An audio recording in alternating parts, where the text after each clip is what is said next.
Baik, bismillahirrahmanirrahim. Assalamualaikum warahmatullahi wabarakatuh. Jumpa lagi dengan saya di Abil Maiwa Channel. Jadi teman-teman, channel ini merupakan channel pendidikan tempat kita berbagi tentang aplikasi pendidikan, Microsoft Office, serta tips dan triks komputer. Jadi pada video kali ini teman-teman ya, kembali lagi admin akan mencoba mengupdate informasi terbaru lagi seputar perkembangan P3K Guru. Yang mana di sini kami akan menginformasikan ya berdasarkan analisis kami ya, berbagai macam sumber yang kami baca, kami menganalisis bahwa sebenarnya ada 5 syarat wajib untuk P2 dan P3, penentu P2 dan P3 lolos ASN P3K Guru tahun 2023. P2 dan P3 wajib siapkan ini agar peluang lulus besar. Oke, tapi sebelum kita lanjut, bagi rekan-rekan guru yang baru pertama kali menemukan channel ini, jangan lupa tekan tombol subscribe-nya dan aktifkan lonceng notifikasinya agar setiap hari Bapak Ibu bisa mendapatkan update informasi terbaru seputar perkembangan P3K Guru. Baik Bapak Ibu, terkait dengan 5 syarat wajib P2 dan P3 penentu P2 P3 lolos ASN, kita langsung saja to the point ke informasinya. Jadi yang pertama di sini Bapak Ibu ya, syarat yang pertama untuk P2 dan P3 adalah ini wajib dan ini tentunya sudah banyak yang melakukan ya. Yang pertama itu adalah berdasarkan analisis kami adalah P2 dan P3 wajib sudah resume di portal SSCASN. Kalau Bapak Ibu tidak resum atau gagal resum, berarti pupus sudah harapan Bapak Ibu untuk menjadi ASN di P3K Guru 2023.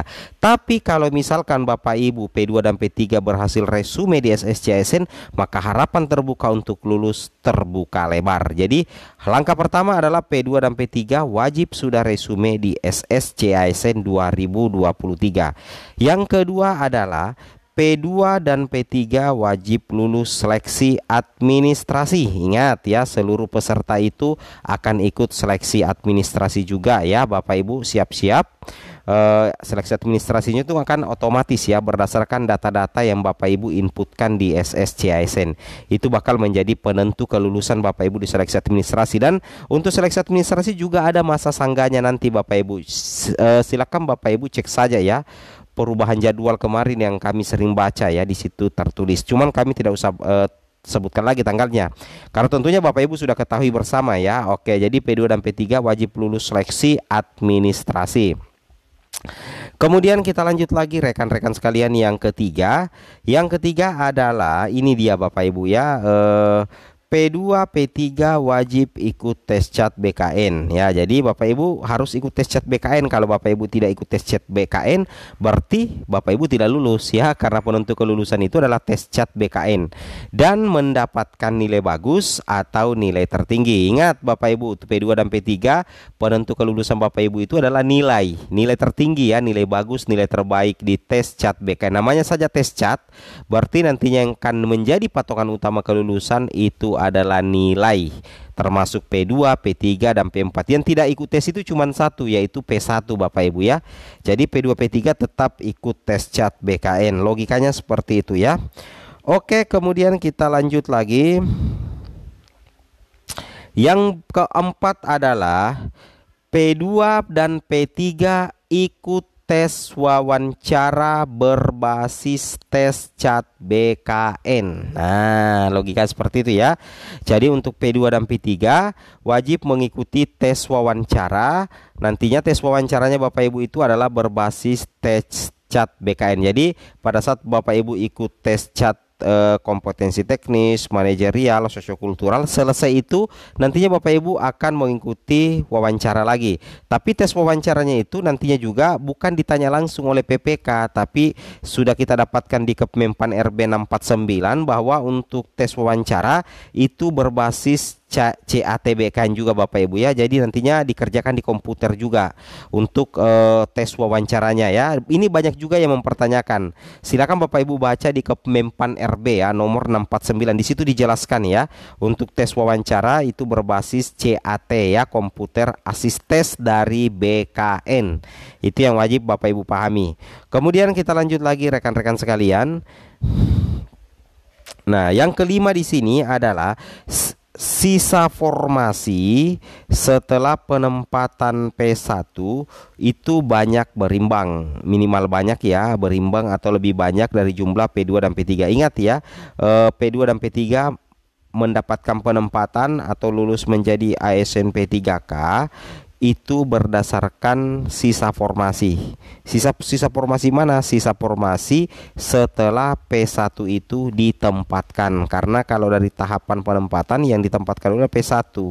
Nah, kemudian P2, kemudian P3, kemudian P4. Jadi yang P2, P3, P4 itu tetap bergantung pada berapa jumlah formasi yang tersisa setelah penempatan pelamar prioritas 1. Seperti itu kira-kira Bapak Ibu ya. Oke, kemudian di sini kita langsung lanjut saja Bapak Ibu ya terkait dengan informasi ini. Di sini dikatakan ya di Kepmenpan RB nomor 649 ya tahun 2023. Di diktum ke-13 Bapak Ibu dijelaskan bahwa seleksi P3K jabatan fungsional guru itu ada dua. Yang pertama adalah seleksi administrasi. Nah, jadi P2 P3 wajib lulus dulu di sini seleksi administrasi. Kalau gagal di seleksi administrasi ya tidak bisa lanjut di kompetensi teknis, di seleksi kompetensi. Nah, setelah lulus di seleksi administrasi nantinya Bapak Ibu akan bersiap mengikuti seleksi kompetensi ya, bersiap mengikuti kompetensi. Itu dijelaskan di diktum ke-13. Lanjut ke diktum ke-14, di sini dibahasakan seleksi kompetensi sebagaimana dimaksud pada diktum ke-13 huruf B meliputi 3. Yang pertama seleksi kompetensi teknis, seleksi kompetensi manajerial, dan seleksi kompetensi sosiokultural ditambah wawancara. Ingat, untuk kompetensi teknisnya P2 P3 itu terkait dengan pembelajaran situasional judgment test, berbeda dengan tes kompetensi pelamar umum. Itu yang membedakan di bagian A ini untuk P2 P3 dengan P4 Bapak Ibu ya. Jadi ini ada beberapa jenis seleksinya nanti atau jenis tesnya Bapak Ibu.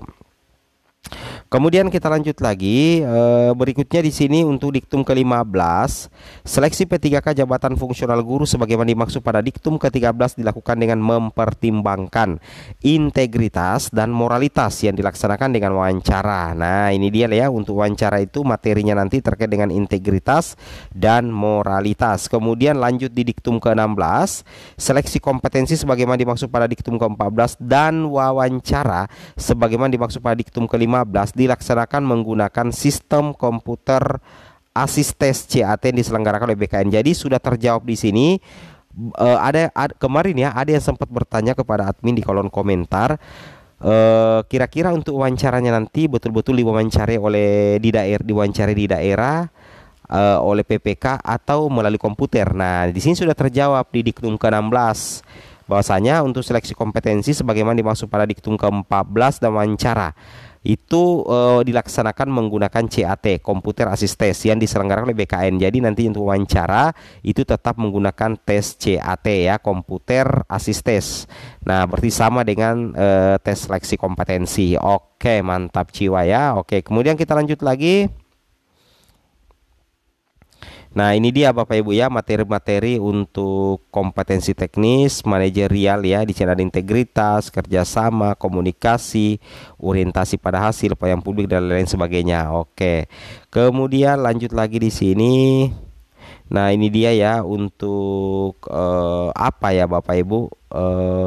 Sosiokultural ya, ini materinya kepekaan terhadap keberagaman, kemampuan berhubungan sosial, kepekaan terhadap pentingnya persatuan dan empati. Nah, kalau wawancara ini materinya, materi wawancara itu dengan menggali informasi non kognitif yang bertujuan untuk menilai integritas dan moralitas, meliputi beberapa aspek yaitu kejujuran, komitmen, keadilan, etika, dan kepatuhan. Ya, seperti itu ya.